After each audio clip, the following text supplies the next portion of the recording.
Na bangani ningisanga nawe bakeko ningisa nawe zana limite pardon amen lingisanga nawe bakeko ningisa nawe zana limite bundisanga nawe bake bitumba nawe zana limite répéta kango mwa makasi epesanga courage ya vie hein limite bloquer nga na ebike blocage nawe zana limite tokoti na saison blocage na bino pa nanga sala te pardon tokoti na saison blocage na bino pa nanga yo répondaka bazoyoka pardon lobi tokoti na saison yo maladie na bino pa nanga tokoti na saison paralysie na bino pa nanga tokoti na saison poison na bino pa nanga mama loba nzambe abikisa motu moko tokoti na saison liwa na bino pa nanga loba mondelo au nom de Jésus.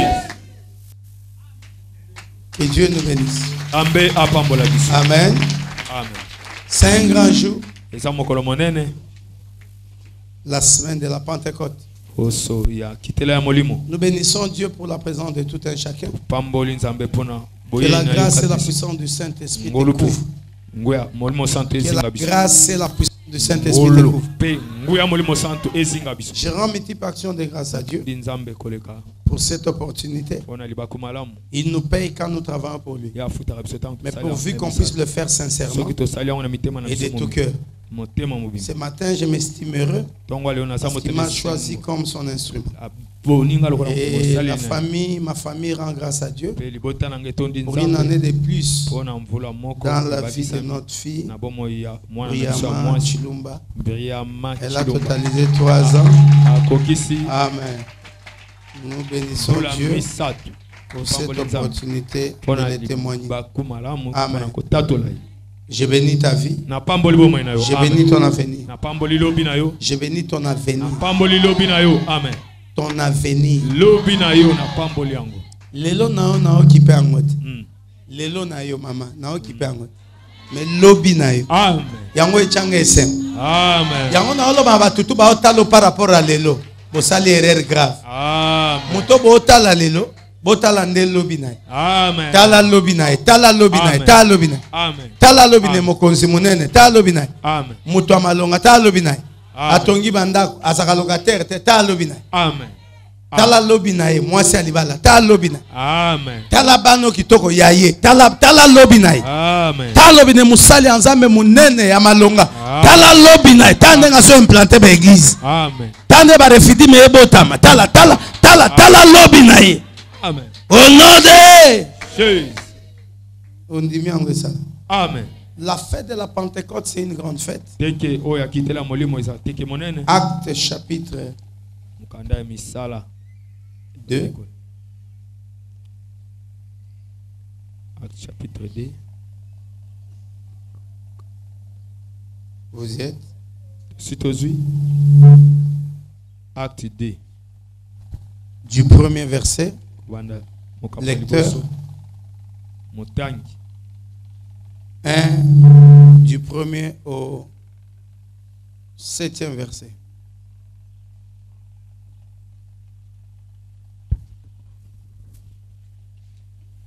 Acte chapitre 2, verset 1er, lisons au nom de Jésus. Le jour de la Pentecôte, ils étaient tous ensemble dans le même lieu. Tout à coup, il vint du ciel un bruit comme celui d'un vent impétueux, et il remplit toute la maison où ils étaient assis. Des langues semblables à des langues de feu leur apparurent, séparées les unes des autres, et se posèrent chacun sur eux. Et ils furent tous remplis du Saint-Esprit. Alléluia. Et se mirent à parler en d'autres langues, selon que l'Esprit leur donnait de s'exprimer. Or, il y avait un séjour à Jérusalem de Juifs, hommes pieux de toutes les nations qui sont sous le ciel. Au bruit qui eut lieu, la multitude accourut et attention. Au bruit qui eut lieu, la multitude s'accourut. Hein? Hein? Basali, au luka foule, luka bruit. Tu aimes la foule? Cherche le bruit. Pas n'importe quel bruit, mais le bruit du Saint-Esprit. Reprends, papa. Est-ce que quelqu'un est en train d'être révélé? Hein? Papa, Moussouba, qu'est-ce que c'est? Nous avons dit que la ranzamba foulte. La ranzamba peuple. Amen. Patuba luka foule. Zamba luka foulte. Foule est là et à Benganaba. Mais tu veux la foule? Recherche le bruit. Reprends. Ndengana ndemoteya monaka. Poateya.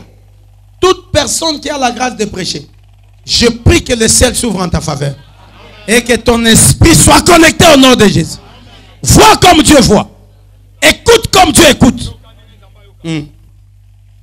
Au bruit qui eut lieu. Au bruit qui eut lieu. La multitude. La multitude était là. Elle attendait. Quoi? Le bruit. Au bruit qui eut lieu, la multitude s'accourut. Oui. Et elle fut confondue parce que chacun les entendait parler dans sa propre langue. Que l'Éternel bénisse sa parole.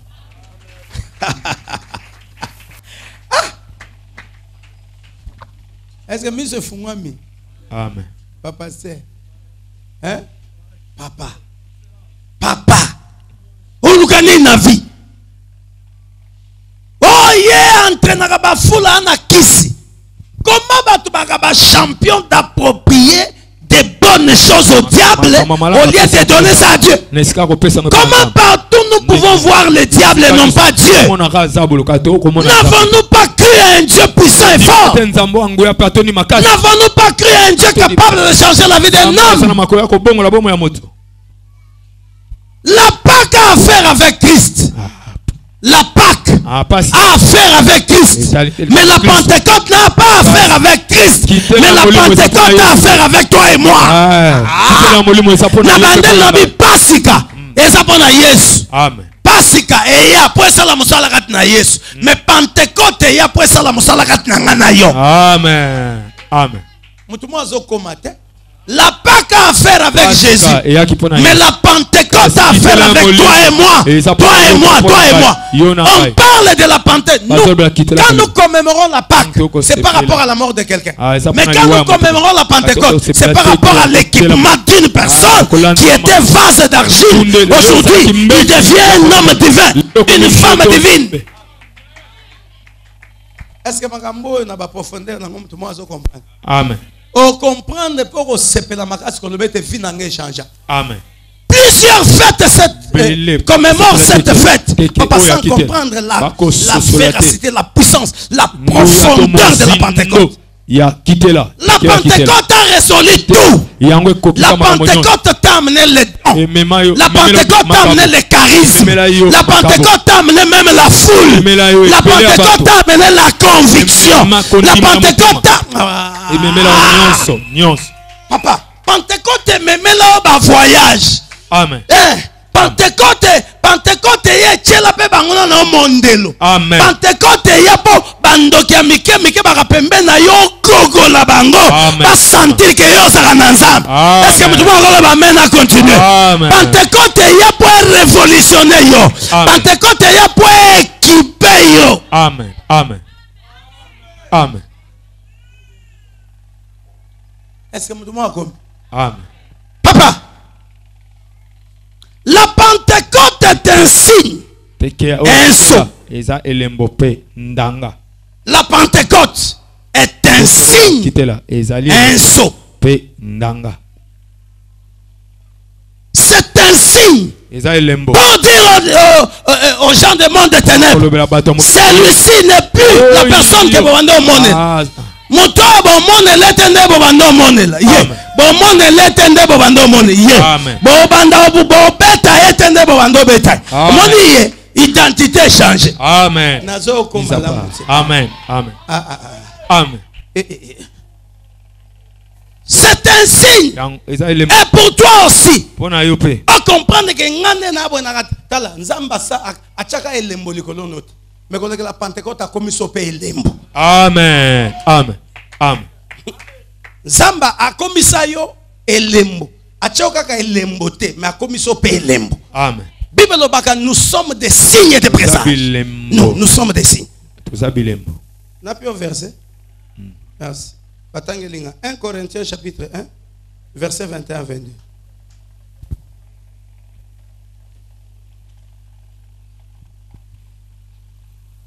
Batobazali banda bokomi. 2 Corinthiens plutôt chapitre 1 verset 21-22. Ephésiens chapitre 1 verset 13 à 14.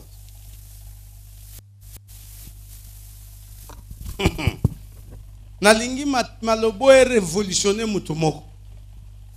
2 Corinthiens chapitre 1er verset 21-22. Verset 21-22. Et c'est lui qui nous a fermis par vous en Christ. Bozoka. Et qui nous a oint, c'est Dieu. Bozoka. Lobanaka mo pakola. Nazo gote. Les âmes moins faibles, pardon. Est-ce que nous avons un makas?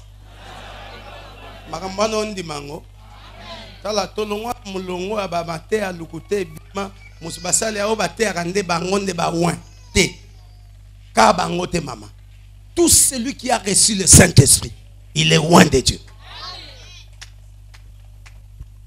Il est loin par Dieu. Papa reprend le verset. Et c'est lui qui nous a fermis avec vous en Christ.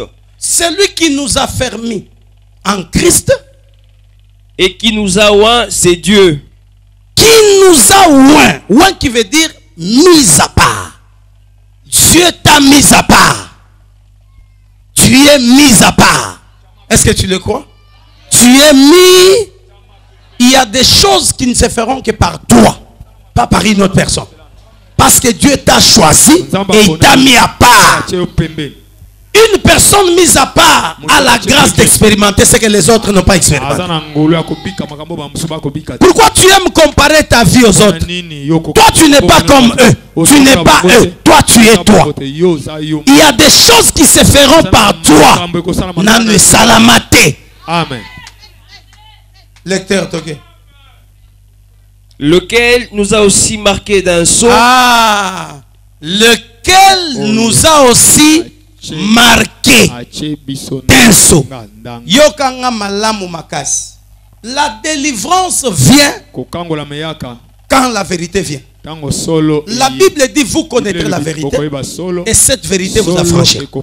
Écoutez-moi, les signes de la famille persistent et cherchera à persister à cause du sang qui traverse tes veines. Parce que c'est leur sang. Alléluia. Amen. Mais toi, par ta foi en la vérité de Jésus, tu peux refuser les signes de ta famille d'opérer dans ta vie. Parce que depuis le jour où tu as reçu Jésus, Dieu t'a scellé de son sang.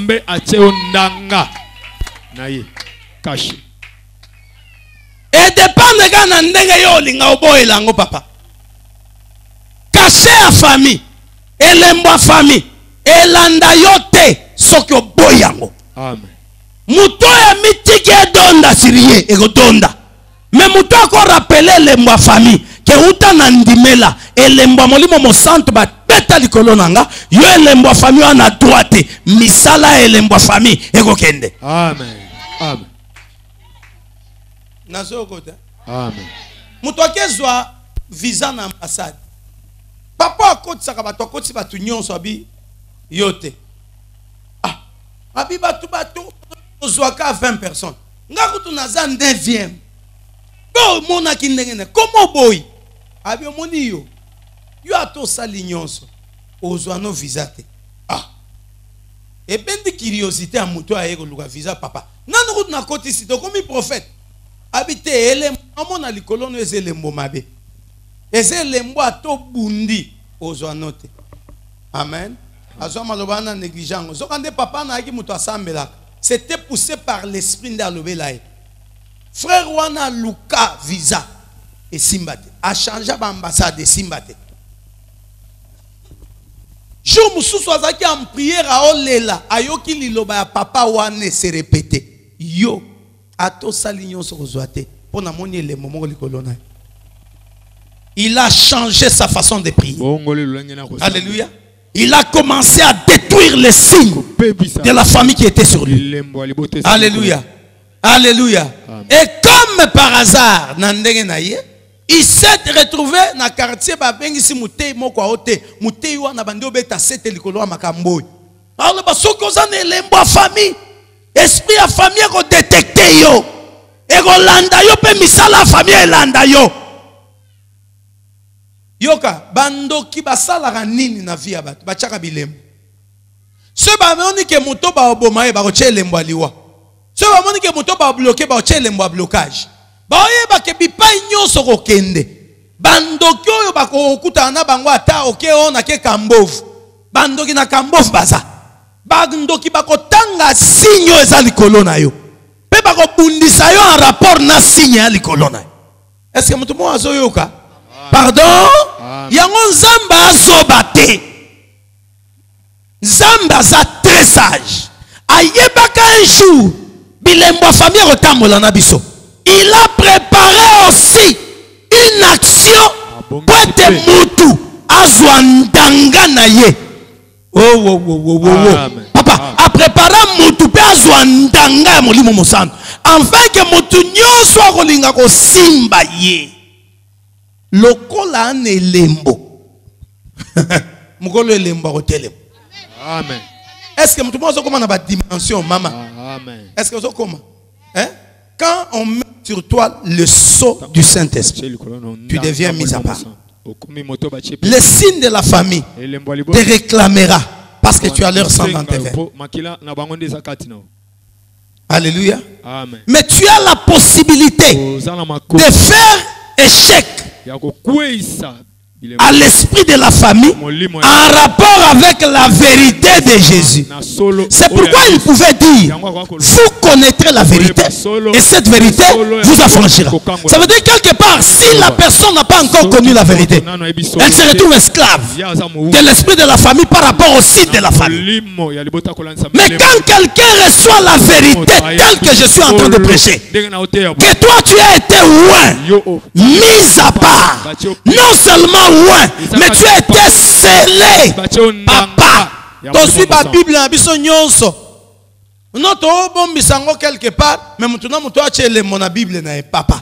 Mutuna muto reçoit Bible ka o ezana le mona n'est-ce pas? Et le mona che, et c'est le mot ezo identifier na Bible na ngai. Amen. Et le mbo ba chali kolona yo za ponzamba identifier yo. Eza ponzamba mona yo, zabi pa nyonso za. Ce muto alingia simba yo. Ce ka tangele.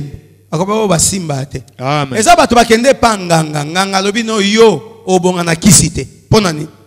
Elembo eza likolo na ye nanganga tanga. Amen. Naso anile bilembo nyonso ya famille eza likolo na ye. Amen. Naso anile bilembo nyonso ya famille eza likolo na ye. Nanila par la puissance de la parole au nom de Jésus. Le jour de la Pentecôte, tu as été scellé du Saint-Esprit. Je reprends, tu as été scellé. Tu as été scellé. Tu as été. Gana makasi bachandanga likolo nanga. Eza moi faible pardon lobi. Bachandanga likolo nanga. Mutuma zondi manandanga nzambe likolo. Amen. Mutuma zondi mana signe nzambe likolo. Amen. Est-ce que zondi mana elembo nzamba cha likolo? Amen. Le bana za moto elembo. Na za moto mekangai. Bundisanga. Mukolo elembo eza likolo nanga. Ako s'en charger na. Eza moi faible le bango bandelo lobi. Bachanga elembo. Moni ka wate. O acha likolo. Okamwa.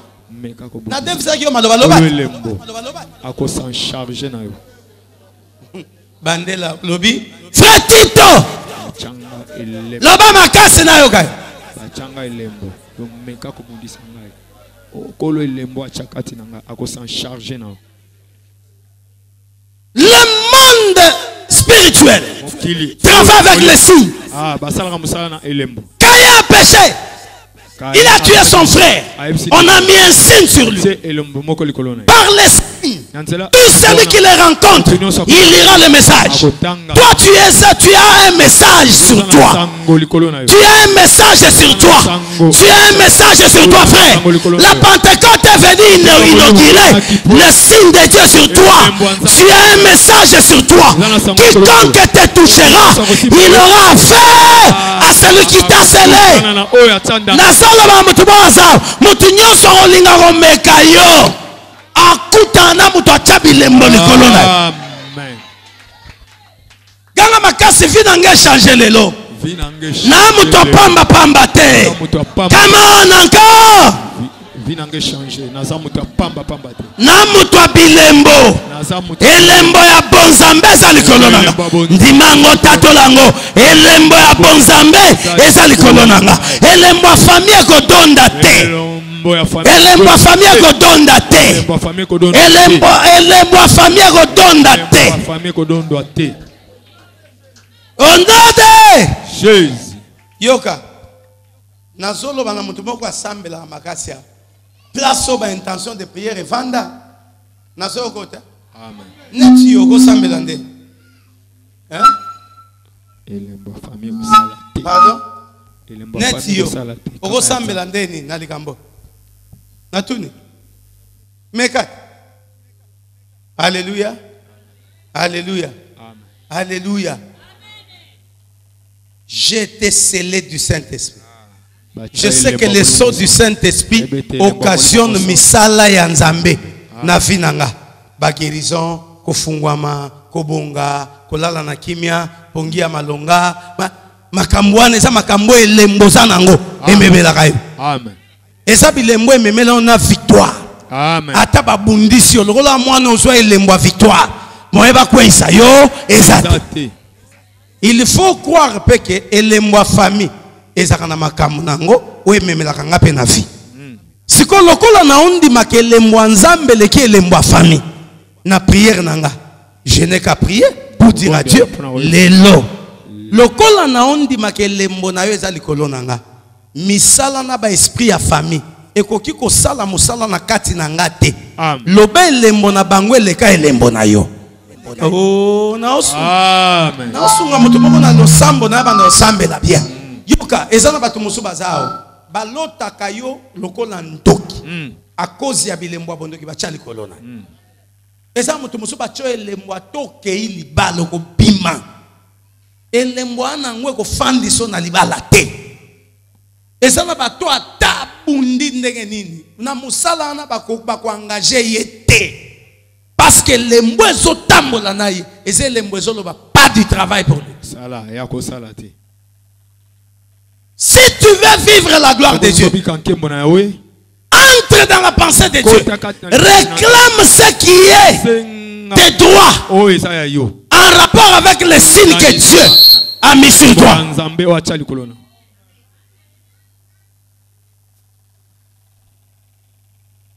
C'est bon?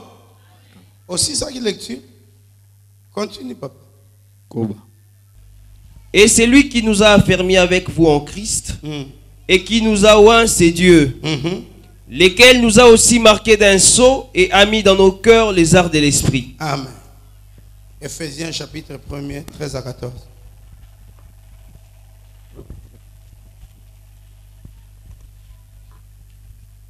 Ephésiens chapitre 1er, versets 13 à 14.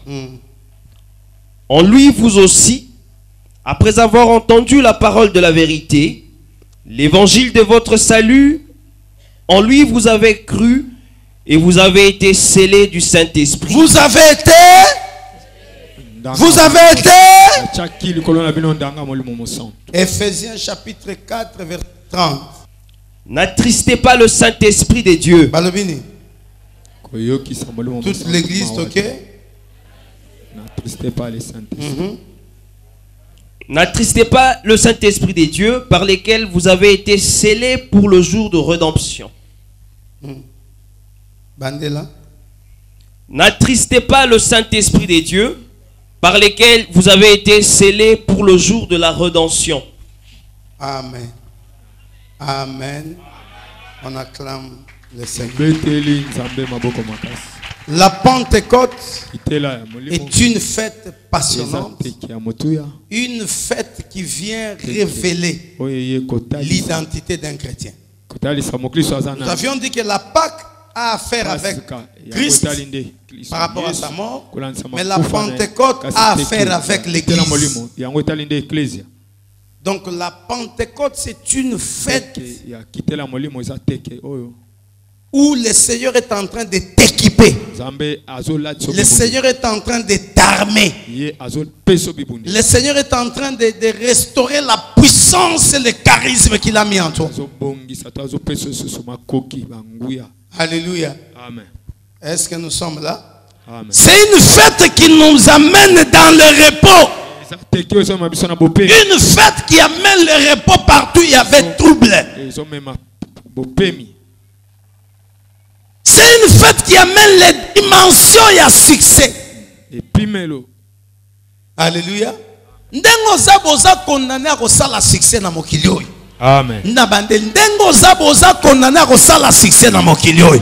Oza condamné à komata. Oza condamné à kotombwa. Oza condamné à kopika makambo bien. Na bandeli oza condamné à kotombwa. Oza condamné à kopika makambo bien. Amen. Amen. Il faut elata yo. Amen. Il faut elanda yo. Amen. Il faut elanda yo. Amen. Partout gozala, bilembo il faut elanda yo. Amen. Pourquoi? Parce que tu as été scellé du Saint-Esprit. Amen. Amen. Amen. Amen. Tu as été scellé. À partir du moment où tu commences à intérioriser cette vérité, tout signe qu'on a mis sur toi, Nanzela bipai okenda ba vacances, bipai bokenda ko sakana, hein? Elembo nyonso ba cha, ezokwe en nom de Jésus. Amen. Attention na bana nyonso pesaka mutu na yo. Pourquoi Bible lobaka ba imposer au maboko pamba pamba te? Mutu nyonso akoyi ko imposer au maboko te. Amen. Nazo côté? Amen. Bonanine, en imposant le main, on peut te communiquer un signe de manière. Amen. Tala batu kozanga koyeba. Signe ekulus likolo mutu ya mutu. C'est un mauvais signe. C'est l'embomabé. Exemple, question mutu akufi bokangisa photo boza 8. Ne lemonini bokotalisa ke ya akufi. Pardon? Nazo côté? Siko yo zakana pomoi. OK pas koko na bino ache ekulusu. Acho ngana na ba nièce nanga bakoma osambela awo. Papa na bango. Alléluia. Na fandi boye, il a mis un signe sur nièce nanga. Mbala moko l'esprit de Dieu m'a poussé à parler. Tous les jours avant babi. Avant babi, mais faut bandi m'appelle. Papa, je vais sortir. Papa na obim. Soit la mokina tongo atako kenda toza kolala koya chewango. Ki outi bipai outi oyebo ya chewango. Bino bozonga ki avant so ka akoti boy bana nyonso bakoya. Bache bangwele. Jour wana na telemela ye nabi beau frère signe nini ocha likolo abana. Signe wana na nilango.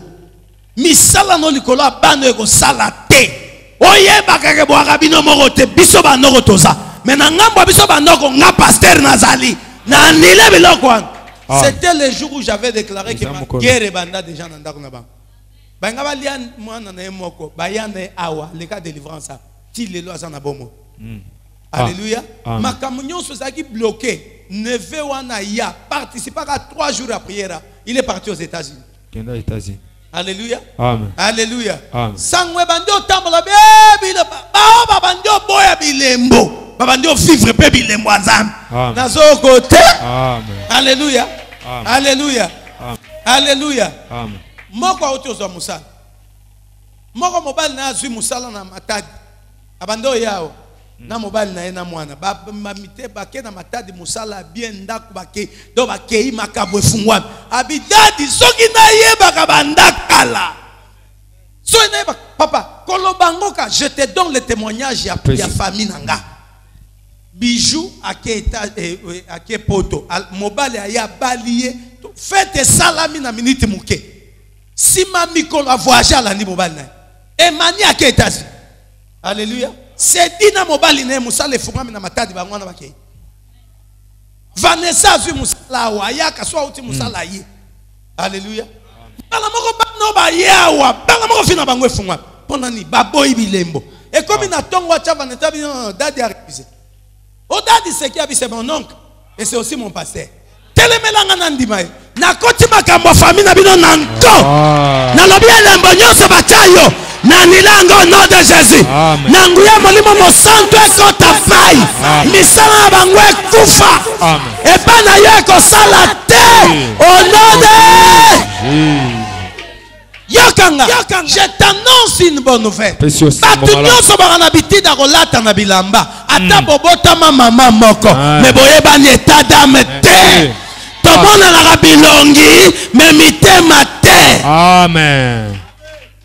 Ndenge na abo bilembo ya nzambe nanga ezakati na bilamba nanga ezakati na basapato nanga na ba chaussette nanga nazo ebisa eloko nyonso ya yo e identifiera yo siko imagine lati eloko ya muto ana bilembo mystique yango fino efungwa mate na fi ya bonzambe kosalela ka sentiment te na bandeli na bi kosalela ka sentiment te sentiment boma batebele sentiment boma batebele oh andera na ngato anene intercession akoyebi soke na kandoki ngande muna lokaka yo ndoki nini tomona loba ngo na polele babata maka papa nanga babata maka ako sengo moto na yo pesa nga moto na ko ma vie soka nda soke ne po acha bilembo amen do yo so fino na pete bo kabola na bilamba bo kumba na ba mituka malam bolata na ba linette yango miso ko kufa yot na tei mabe nazo sunga yo mo defi tika ko defa sepela na onzamba pesi yo ya yo eza ya yo batu nyonso ba defa batu nyonso ba timaka vi na bango te baza bato balobaka na nzambo sala bien te nzamba sepela na bango te okanisi nzamba azoba tika na etoza mbala musu nzamba oba telopo ebi keso apamboli okufiti mutu moko azwi 3 milliards d'euros journaliste a tourné impressionne les années avec beaucoup d'argent aussi abina kufi okufi abina kufi na kufi papa makam akoloba ngwa buwi na kufi 2 jours après asomba Porsche asika alangweti awa na autoroute 240 à l'heure accident salami déchiqueté journaliste ont interviewé qui aye ba filmer bipa yoyo asala ki accident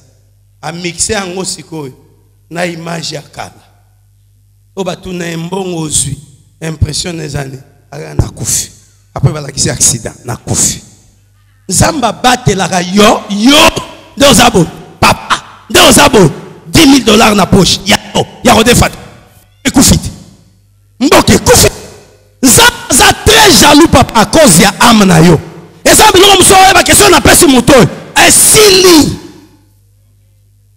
$100 ya pamboyo eza na poche no biso nyonso toyebaka okolata chemise transparente ochango awa donc otambola bato bamona kaka aza nango pardon nazo côté nazo annoncer une bonne nouvelle ozaka na bilembo nzambe amen kolata na bilamba te ata zande ko na mutu na oyayi na bandeli na bi kokamwa mama olata na bilamba na bana bazwi bilamba mama wakena ngo kindumba bazongi mama pe alatia si mamikolo mama pe a déconner na libala potni bilembo ba jeune fille bana makambo ebele ba jeune fille ebele bakota kisi nazo ebisa yo ba jeune garçon ebele bakota kisi bakomona ba poudre magique pona ko envoûter nazo ebisa yo nazo ebisa yo makambo ezo salama plusieurs bakoti na kati na magie plusieurs bana ba kisi même des pasteurs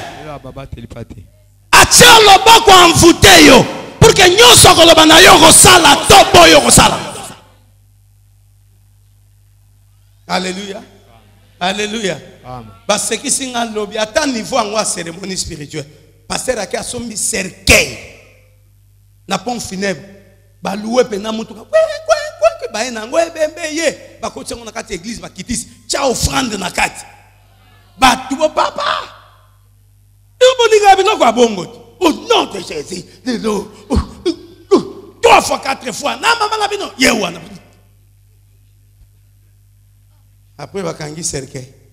Bake kundam. Mama. Mboko. Makambo abonzambe oyo. Tika.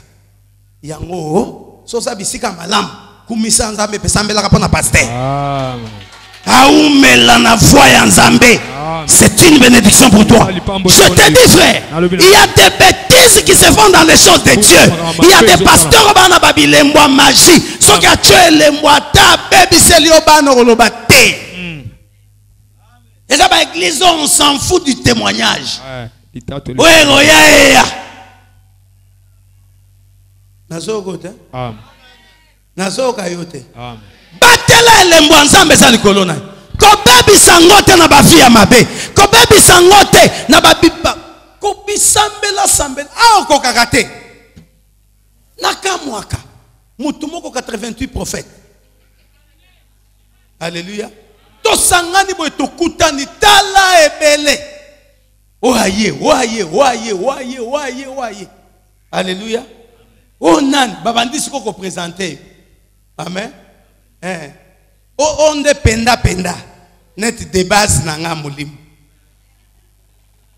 Esprit ya kindumba na elati na bato mosusu. On de base. Siko o ezaka brananga, o ezaka pied nanga. So yindi makasi mbala pesinga déception. Yenda yaka. Alléluia. Alléluia. Soyons stables même dans les choses spirituelles. Je vous dis. Amen. Ça va t'épargner dans ma cambo belé. Amen. Alléluia. Na pas mola nzambe kati na biso eza na bano yo. Atana nya pesie message. Akoki kondima eloko te sala masanka aloba na pasteur na. Ioran eza ndagu na ye. A organiser ma nuit de prière autant qu'il veut. Mais à ça lié au rapport. Ça c'est une considération. Conséquence, Dieu ne peut que les bénir. Alléluia. Celui qui gère ta vie spirituelle, c'est moi. Parce que je dois rendre compte à Dieu. Mais est-ce que je vais ma solo la nuit de prière et ça la marananda on a? Na yebiango. Bipa va me encore na mangenge na yebiango. Wa champion ko tele ma bina ngeba ngatela e bongandeni. Sikon zambo wa bia osal. Non tout non. Alléluia. Amen. Alléluia. Amen. C'est mon orientation, ça la 3 jours à prière. Amen. C'est une orientation, ça la 50 jours à sec. Aboya 3 jours à prière, 50 jours à sec. 50 jours à sec est bon. Amen. 3 jours à prière. Ça l'attention à vie. Frère, na supporta kate batbalata na bilamba. Na yebi par rapport à la délivrance. Makambo salama. Amen. Boya pe bakado abilamba. Bako travailler la main na monde na mulili ba eba pesi. Boli ke de ko na mikati. Esimbi de sili. Malamu. Oyoka sangote. Moto alati pyjama, bondumbo elata e, nano elata e. A violent ba no e moko boto. Na sima à regretter. Qu'est-ce qui m'est arrivé?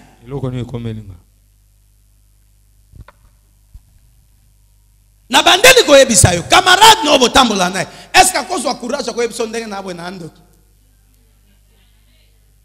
mutu kuto na sida oyo kama ata obima na mutu oyo bakena oboma e maoki mate bokancho pardon nazo kote amen ete ayo latana kakande latana o katsabate amen. Amen. Papa, muto abali ananda kwa libala. Ayoka ka esprit nelo bane bima. Bima na libala. Libala ya bien. Bima. Ninye salam.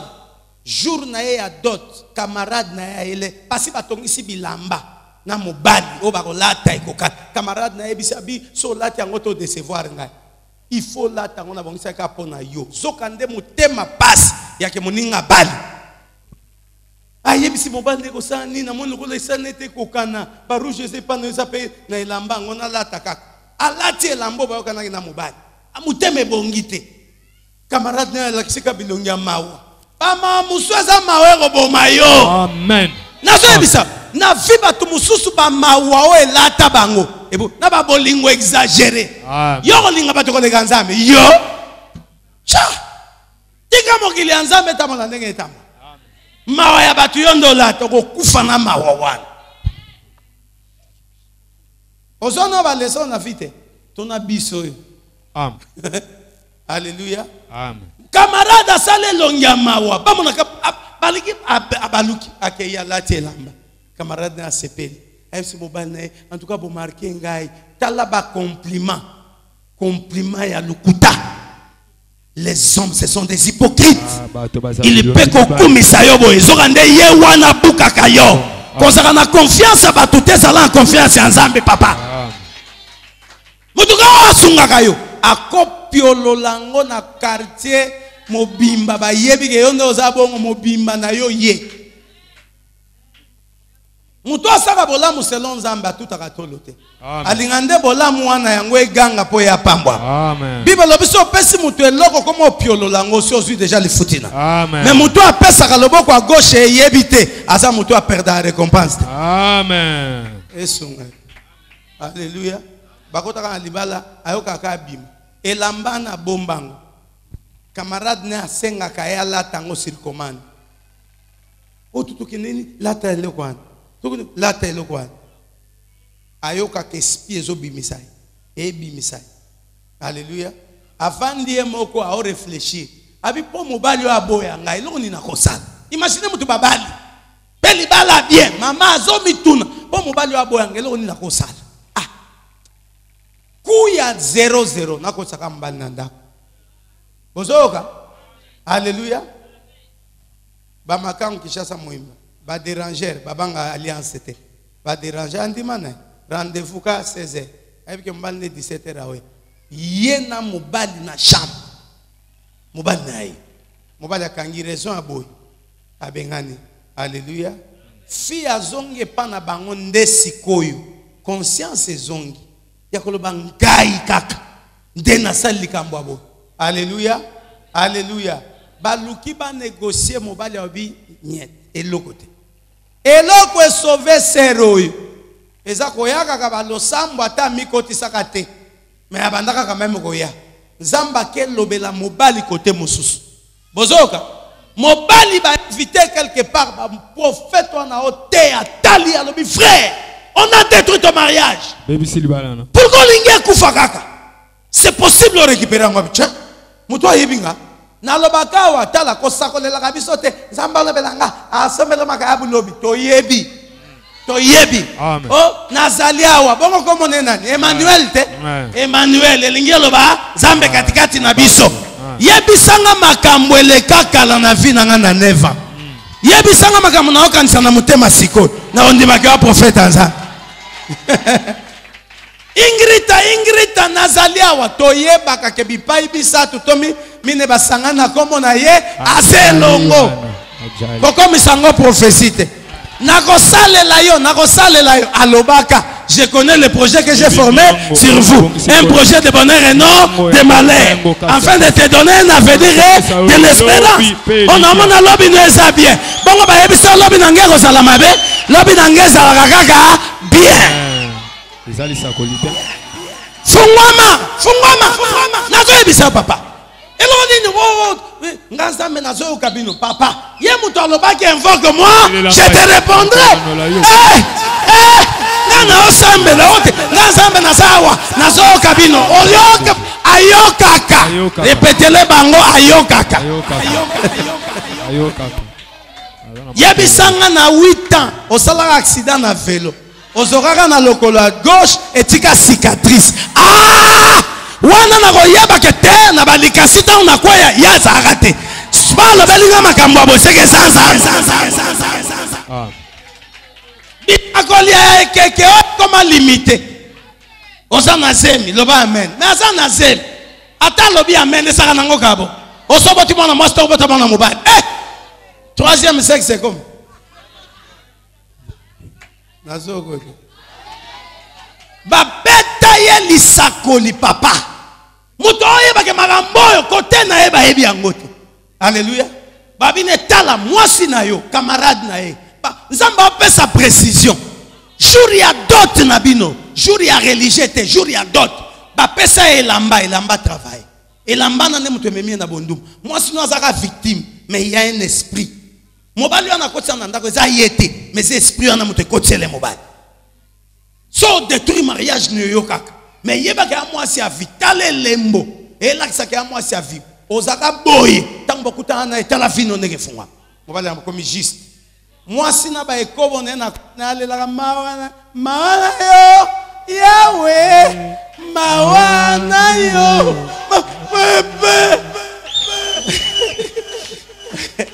Alléluia. On a changé été lingai kaka. Wayo. Amen. Papa, mobali kota zaki aye. On a ba mawana ya mona kambali ayo on a pardonné. Ah papa. Pardon comment na senga pardon te ba mo pardonner ngai. Donc moi c'est comment ko banga pardon. Et ba pardon monsieur on a vu o banga ngodo. Pardon. Balimisa kana bango biloko me oyo. Ka bo pardon. O te kanga biloko to so nganda. Na ba boti bantona. Boke non ande kona. Mikolo ko la la chambre te. La la non na salle. O senga 15 loza ba prier. Neta kota ki ona mawana yo. Continue ngoti na salle. Kwa banga na butumba mso ya vengeance. Po elo ka mabe mobali akobomela ngo mutu. Saka mwasi ne mobali ne bazu mbeli. Bazonga na ndako mobali gentil. Ba bengi prophète. Ba nickel mama na ye ata luto abato adefakati. Keba na viozo a leçon. Nanzela ba biloko ekokomela. Conséquence te ya yote. Na lingi lelo lite ande te ya yo. Amen. Posez la conséquence. Amen. Oh, muto spirituel. Ata ba kabeli elamba. A osambela nano ayeba. Eta elamba. Papa. Veste uti poto. Ba travailler. Amen. Et yebo ezo luka sacrifice na kishasa. Ba kabeli ebo ya sui veste. Ah. Mais quand on habite dans Megango. Ah, yeba amoni camarade na e. A semele. Camarade ala tango camarade akufu. Batu ya famille a moto akufu babi mwepana mudi. Liwa we uti wapi. Il faut ba luka. Na matanga kabo enoko ya moto ana tele maibisi camarade. Nyo bobi camarade na. Otabashi. Kangando. Nande. Alléluia. Abi yo mutabamie. Bato ba yebi ke noko ana spécialiste en kotali sa babi raison. Oui. Garçon comment kotungisa nda luka basali anzambe. Na prière ndenkolo yako révéler que yonde mutobomisa ndeko na camarade na yo à cause ya veste ba ela. Au fait veste wana babongisa déjà aka cercle. Et puis bakunda ye nango camarade wana bakunda na veste. A veste asikala takamba moko akufi. Yango ndeza na bien bakundi. Alléluia. Hein? Tu as été scellé. Tu as été. Que l'Éternel bénisse avant. Yahweh a pambola. Élève tes deux mains. Moutonnion solat en arabilama na batuleka liboso. Yanga huile d'olive frère. Obo fan. Yo sambela loanzamba sunga yo to bondeli au nom de Jésus. Et puis nous là dans arabilama na batu moyen valise ne ton des ates. Tout le monde a quoi arabilama belé mais papa ola dans arabilama na batu ya kana prier pour na yo, tant on a prié pour notre décision. À tous à moi c'est Alibal. Au nom de Jésus. Au nom de Jésus. Au nom de Jésus. Yango ezapel. Il est moi nezawa. Na bokoli na yo lata na bilamana ndeko no mo wa mwasi. Acha bilembo likolo na yo. E ave akapo ifo me mona liwa. Yo so bando sambela tembo kufa.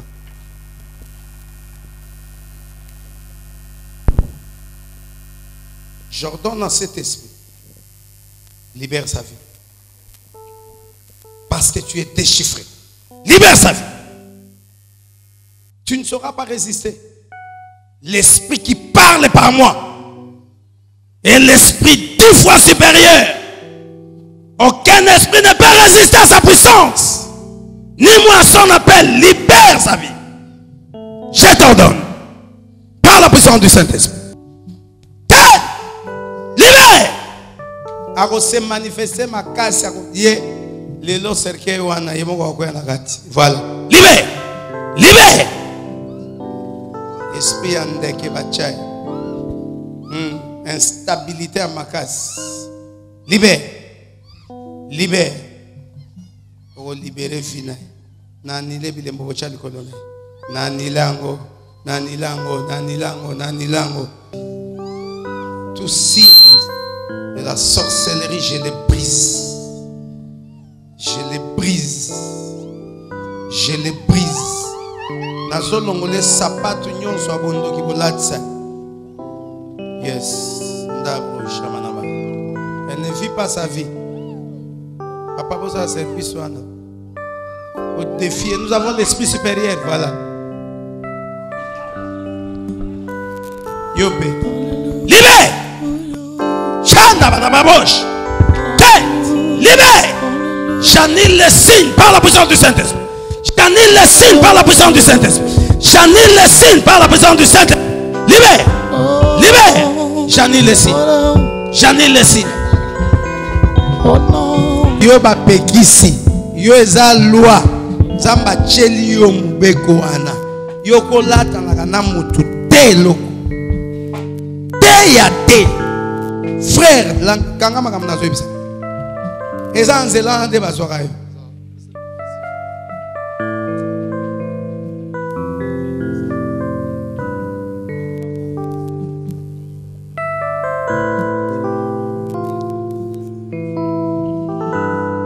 Ya lala ki awa na prière. Zamba lobeli azwa bilamba moko ba pesa e cadeau. Aya ko tika mon église. To solo la kine makamna hotel ate.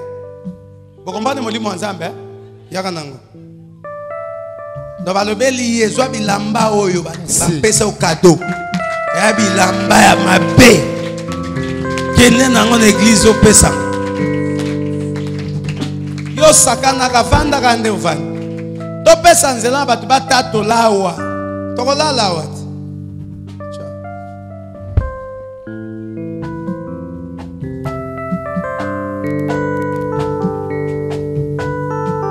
En tout cas, on doit continuer avec ce service.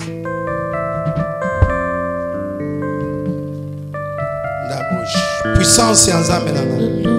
Jésus-Christ de Nazareth. Et Simba. Frère, attention. Parce que puissance et ensemble. Et qu'on me met dans la dimension. Au nom de Jésus. Vous brisez vos problèmes dans le molimo amai. Molimo amai. Molimo amai. Molimo amai. Molimo amai. Molimo amai. Bipai bakangai.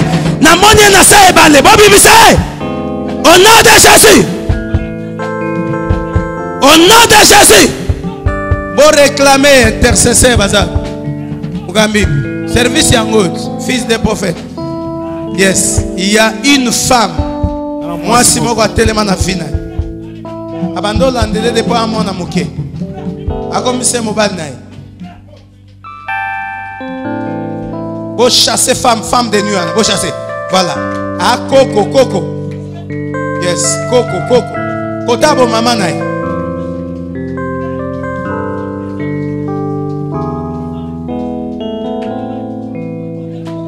Bitumane oti kotabo maman. Bandaka. Wow, priez. Ndabrouche. Bougez-vous.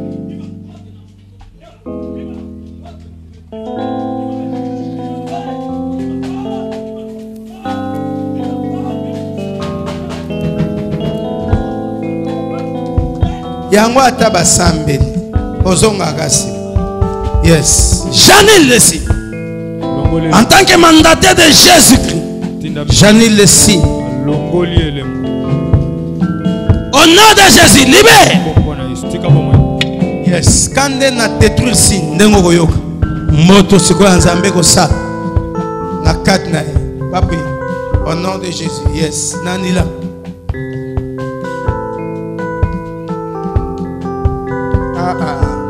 Marambeza minena. Yepe. Yope. Il y a un service, il y a libération à vie. L'on l'a dit dans ma boue.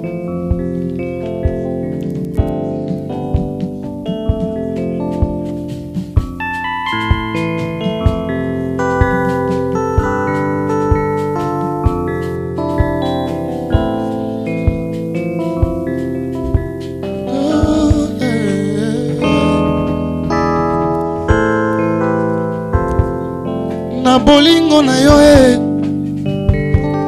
na makasi na yo o Yesu yawe kangolanga esilite okate singa bakanga na makolona okata Janine le signe. Yes, Janine le signe. Janine le signe. J'ai détruit le signe.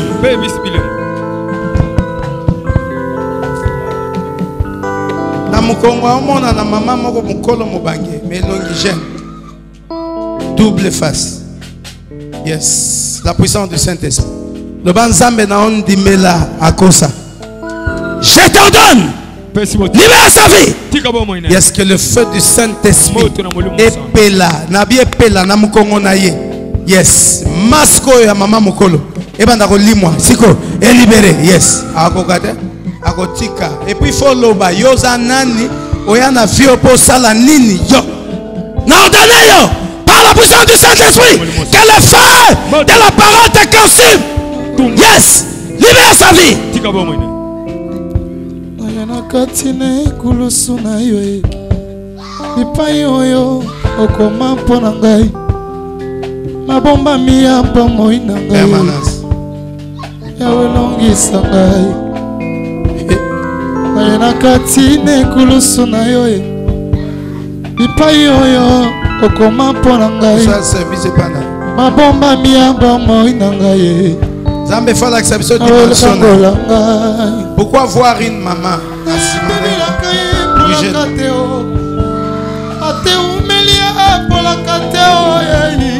et à clair